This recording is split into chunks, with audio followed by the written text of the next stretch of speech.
క్రీస్తునందు ప్రియమైన సహోదరుడా, స్నేహితుడా, నా ప్రియ సహోదరులారా,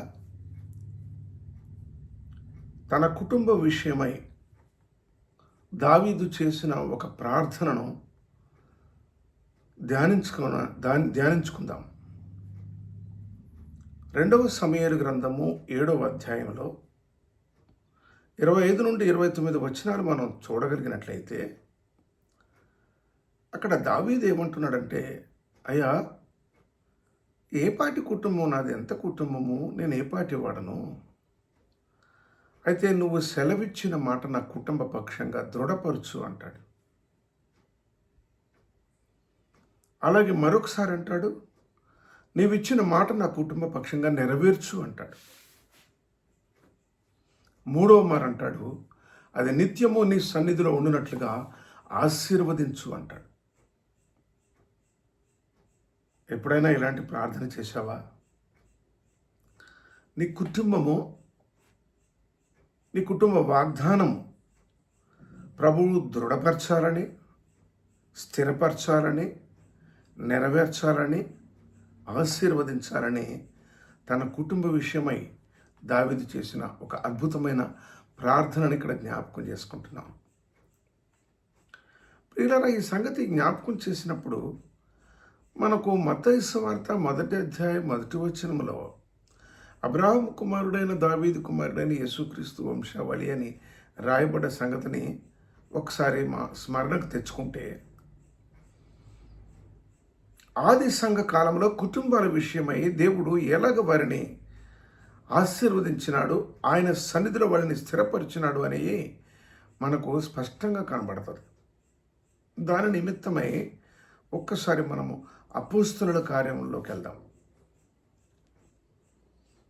అపోస్తలుల కార్యములు 2వ అధ్యాయము 46-47 వచనాలు ఏముంటుందంటే, అనుదినము వారు తప్పక కూడుకొనుచు ఇంటింట రొట్టె విరిచినారు అని రాయబడింది. ఇంటింటా రొట్టె విరుస్తున్నారు. ప్రతి ఇంట వారు మందసం పెట్టుకుంటున్నారు. ఉభయదేదు మీ ఇంట్లో మందసం ఉంటేనట వారు బహుగా ఆశీర్వదించబడ్డారట. మనకు తెలుసా సంగతి? ప్రియుల ఆది సంఘము మొట్టమొదటి అపోస్తలుల కార్యములు 2వ అధ్యాయములో వారు తప్పక కూడుకుంటున్నారు, ఇంటింట సంఘముగా కూడుకుంటున్నారు. ఇంటింట సంఘముగా కూడుకుంటున్నారు. అదే అపోస్తలుల కార్యములు 12వ అధ్యాయంకి వచ్చేసరికి అక్కడ ఒక సంగతిని మనం చదువుతాం. ఏంటంటే, పేతురు చెరసాలలో ఉన్నారు.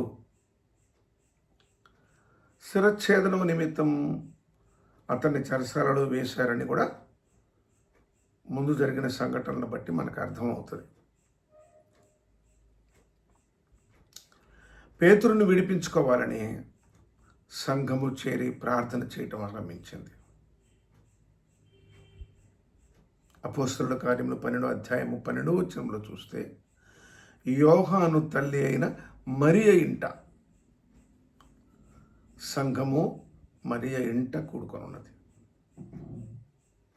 హృదయ అని చిన్నది కదా, పేతురు స్వరాన్ని గుర్తుపట్టింది. మనకు తెలుసు ఆ విషయం. సంఘము అక్కడ అత్యాసక్తితో ప్రార్థన చేసింది. చెరసాల తలుపులు తెరిచింది. బందీగా ఉన్న ప్రభు శిష్యుడైన పేతురుని ప్రియులరా బయటికి తీసుకొచ్చింది. సంఘం చేసిన పని అది. కనుక ఇంటిలో సంఘము లేకుండా, సంఘము కుటుంబము సంఘములో లేకుండా నువ్వు ఎంత విశ్వాసివైనా నిష్ప్రయోజనమే. మొదట నీ ఇంట సంఘం ఉండాలి. అనగా దినదినము నీ ఇంట ప్రభువు మహింపరచబడుతూ ఘనపరచబడుతూ ఉండాల్సిందే. సువార్త సునాద గీతములు అక్కడ వినిపించాల్సిందే. ప్రియులారా, జ్ఞాపకం పెట్టుకోవాలి. నేటి దినాల్లో మన కుటుంబాలు ఎలాగుంటున్నాయి? దావీదు తన కుటుంబం విషయమై ప్రభు దగ్గరకు వస్తూ ఉన్నాడు. యెహోషువ తన కుటుంబ విషయమై సమాజం ఎదుట ప్రకటిస్తూ ఉన్నాడు. మీరెవరిని సేవించినా పర్లేదు, కానీ నేను నా కుటుంబము యెహోవానే సేవిస్తాము అని. ఆది సంఘ కాలములో అపోస్తలుడు మొట్టమొదట ఇంటింట కూడుకున్నారు. అక్కడే రొట్టె విరిచారు. వారి మధ్య మందస్సం ఉన్నది. ప్రియులరా, మరి ఆ ప్రార్థన అనుభవాన్ని అక్కడ మనం ఒకసారి జ్ఞాపకం చేసుకున్నప్పుడు చెరసాల తలుపులు పునాదులు కదిలించిన ప్రార్థన ఇంటిలోనే ఉన్నది. ఇంటిలోనే ఉన్నది.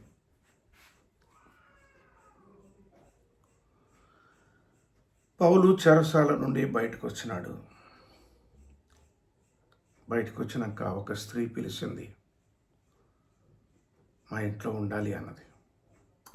ఆ స్త్రీ ఇంట కూడా ఉన్నారు అని రాయబడింది. ఎవరు ఆ స్త్రీ అంటే అపోస్తలుల కార్యములు 16వ అధ్యాయంలో లూదియా. తుయతయర పట్టణస్థురాలైన లూదియా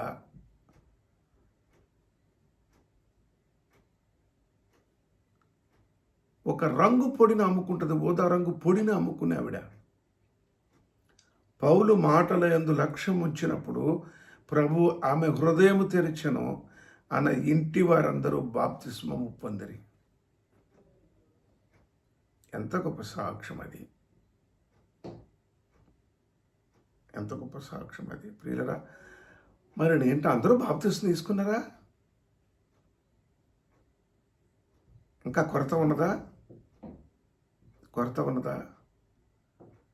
ఆ ఇల్లు అపోస్తలులకు ఆశ్రయమై ఉన్నది. నీ ఇంటిని నీ కుటుంబాన్ని ప్రేమిస్తున్నాడు దేవుడు. జక్కయ్య నేడు నీ ఇంట ఉండవలసి ఉన్నది. కపెర్నహూములో ఆయన ఇంట ఉన్నాడు. పేతురు ఇంట ఉన్నాడు. బేతనియలో మరియా మార్తల ఇంట ఉన్నాడు. ప్రభు నీ ఇంట్లో ఉండాలి. దావీదు ప్రార్థన ప్రకారం నీ కుటుంబం ఆయన సెలవిచ్చిన మాట నీ కుటుంబ పక్షంగా దృఢపరచబడాలి, నెరవేర్చబడాలి, ఆశీర్వదించబడాలి. ఆశిస్తున్నావా? మొట్టమొదట మాదిరి కుటుంబాన్ని ఒకటి చూస్తూ వచ్చాము. ఆ కుటుంబంలో జరిగిన సంగతి ఏంటి తెలుసు కదా. చెరసాల పునాదులు కదిలించారు. మార్కు అను మారు పేరు గల యోహాను తల్లి అయిన మరియ ఇంట ఆ సంఘం ఉన్నది. ప్రియులారా, ఇప్పుడు అదే అపోస్తలుల కార్యములు 16వ అధ్యాయంలోకి వచ్చినప్పుడు పౌలుని ఆదరించి చేర్చుకున్న ఆ ఇంట సంఘం ఉన్నది. అది లూదియా ఇల్లు. లూదియా ఇంట ఉన్న ఆ సంఘము తుయతైరా పట్టణంలో ఉన్నది. పద్మసులో యోహాను చూసిన దర్శనములో తుయతైరా పట్టణ తుయతైరా సంఘమునకు వ్రాయుము అన్నాడు. పరలోక దర్శనములో సంఘం ఉన్నది. అది తుయతైరా సంఘమై ఉన్నది. అది లూదియా ఇంట ఉన్నది. జాగ్రత్తగా గమనిద్దాం. ఈ దినాల్లో పెద్ద చర్చ ఎవరికి ఉంది? ఏ ఫెలోషిప్ అయితే బాగుంటుంది? ఏ అసెంబ్లీ బాగుంటుంది? ఏ డినామినేషన్ బాగుంటుంది? ఎవరు వాక్యం బాగా చెప్తే వాళ్ళని ఫ్యాన్గా చేసుకొని వారి వెంట పడదాం కదా. నీ ఇంట లేని సంఘము, నువ్వే సంఘానికి నీ ఇంటితో వెళ్ళిన ఇంటి వారితో వెళ్ళినా నీ ఇంట సంఘము లేకపోతే నీ ఆత్మీయ గృహము గొప్పగా కట్టబడి ఉండొచ్చు, కానీ అది ఇసుక మీద కట్టబడుతుందని గుర్తుపెట్టుకో. ఇసుక మీద కట్టబడుతుంది, బండ మీద కట్టబడలేదు. రోమీయులకు రాసిన పత్రిక 16వ అధ్యాయంలోకి వస్తే అక్కడ ఒక ఇల్లు ఉన్నది ప్రియులరా. అక్కడ ఒక ఇల్లు ఉన్నది, అది ఫీబే ఇల్లు.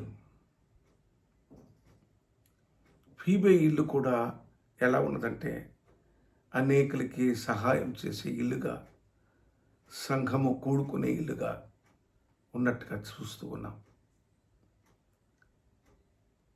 మరొక అద్భుతమైన గృహం ఉన్నది మనకు తెలుసు. ఒక విద్వాంసుడు వచ్చి బైబిల్ ట్రైనింగ్ తీసుకుంటున్నాడు వాళ్ళ ఇంట్లో. ఎవరిల్లు అది? అకుల ప్రిస్కిల్లా ఇల్లు. అపోస్తలుల కార్యములు 18వ అధ్యాయం. అకుల ప్రిస్కిల్లా వారు ఒక వేదాంతికి వేదం చెప్తున్నారు, దైవ మర్మం తెలియపరుస్తున్నారు. నీ ఇంటికి వచ్చిన వారు ఏమి నేర్చుకొని వెళ్తున్నారు? నీ ఇంటికి వచ్చిన వాళ్ళు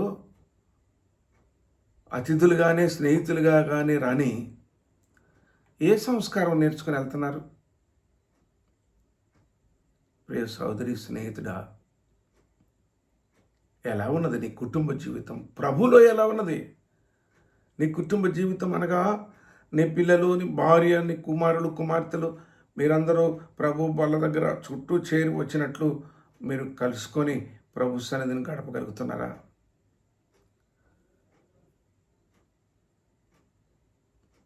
ఉజ్జా చనిపోయినాడని భయపడిన దావీదు మందసము ప్రస్తుతానికి ఓబేదెదోము ఇంటిలో పెట్టమన్నాడు. ఓబేదెదోము అడుగుంటాడు, అదేంటండి మీరు యెరూషలేంకి వెళ్తున్నారు కదా, దారిలో మరి ఎందుకు ఆగినారు? నా ఇంట ఎందుకు పెట్టమని రాజాజ్ఞనైతే నేను ధిక్కరించలేను, పెట్టండి కానీ ఎందుకు పెడుతున్నారు అని అడిగితే పనివాడు వెంబడి ఉన్నవాడు ఏమని చెప్తాడు? ఏం లేదు, ఆ ఉగ్రత దేవునిది ఎందుకున్నదో తెలియదు కానీ దాన్ని ముట్టుకున్న వాళ్ళు చనిపోతున్నారు, మీ ఇంట్లో పెట్టుకో అన్నాడు. పెట్టుకుంటారా?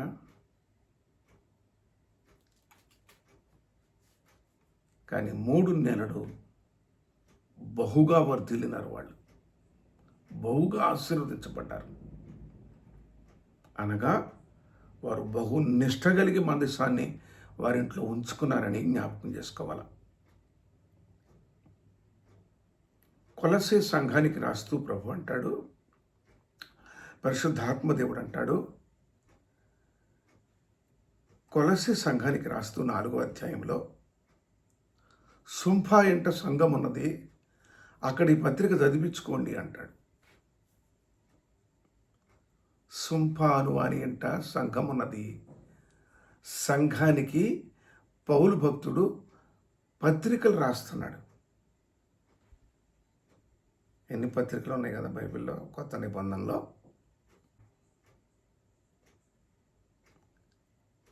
మంచిది. సుంఫా ఇంట ఉన్న సంఘానికి పత్రిక రాస్తూ అంటాడు, మీరు చదువుకోండి, చదివించుకోండి, లవోదికయ వారికి కూడా పంపండి అంటాడు. కనుక ప్రియులరా, ఇంటిలో ఒకవేళ సంఘము లేకపోతే, సంఘములో నీళ్లు ఉంటే అది నీకు ఆశీర్వాదకరమని తలంచకు. దావీదు ప్రార్థనని మనం జ్ఞాపకం చేసుకున్నప్పుడు ఆశ్చర్యం అనిపించింది నాకే. నా ఇల్లు ఎప్పటికీ స్థిరపరచబడాలా అంటాడు. ఎంతకాలం ఉన్నది వాళ్ళ ఇల్లు? ఎంతకాలం ఉన్నాడు ఆయన? ఆది సంఘం ఆరంభమే ఇంట ఆ మేడగదిలోనే యేసుక్రీస్తు ప్రభు రొట్టె విరిచినాడు మొదట. ప్రియ సోదరి, స్నేహితుడా, ఫిలెమోనుకు రాస్తూ ఉంటాడు పత్రిక 1వ అధ్యాయంలో 1-2 వచనాల్లో, అర్కిప్పునకు తెలియపరచయ్యా, నీ ఇంట ఉన్న సంఘానికి శుభం చెప్తున్నానయ్యా అంటాడు. ఫిలెమోను ఇంట సంఘం ఉన్నది, ఖైదీనైన నేను సంఘానికి రాస్తున్నా. మీ ఇంటికి రాయట్లే, మీ ఇంటి వారికి రాయట్లే, కానీ మీ ఇంట ఉన్న సంఘానికి రాస్తున్నా అన్నాడు. నీ ఇంట ప్రభువు లేనప్పుడు ఇంటిల్లిపాది మందిరానికి వెళ్తున్నా, నిజమే, ఒకవేళ కుటుంబీకులందరూ, కుటుంబ సభ్యులు అందరూ బాప్తిస్మం తీసుకున్నా, భార్య స్త్రీల సమాజంలో వాడబడుతుంది, కుమార్తె సండే స్కూల్లో ఉన్నది, కుమారుడు యూత్ మీటింగుల్లో ఉన్నాడు, యూత్ మెసేజెస్ చెప్తున్నాడు. నీవు కూడా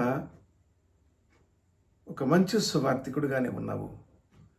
కానీ ఇదంతా సంఘంలో మీరు కనపడ్డప్పుడు ఇంటికి వచ్చినాక ఎలాగుంటున్నారు? ఉమ్మడి కుటుంబాల రోజులు పోయినాయి కదా. 3 బెడ్రూమ్, ఎవరి బెడ్రూమ్ వారికి. వాడు ఆ బెడ్రూమ్లో వీడియో చూస్తున్నాడో తెలియదు, మొబైల్ చూస్తున్నాడో తెలియదు, ప్రార్థన చేస్తున్నాడో తెలియదు, బైబిల్ చదువుతున్నాడో తెలియదు. ఎవరి రూమ్లో వాళ్ళు తలుపేసుకునే రోజుల్లో ఉన్నాం. ప్రియులర, ఉదయం సాయంత్రం కుటుంబంగా చేరి వచ్చి ప్రభువుని ఘనపరిచి మహింపరిచి ఒక దినములో ప్రభు దావీదు ప్రార్థనని నీ కుటుంబ పక్షంగా నెరవేర్చితే ఎంత ఆశ్చర్యం కదా. అలా నెరవేర్చబడాలని ఆశించి నేను ఈ వర్తమానం చేస్తా ఉన్నాను. నీ కుటుంబం ఆ రీతిగా, నీ కుటుంబ పక్షంగా దావీదు ప్రార్థన నెరవేర్చబడాలి.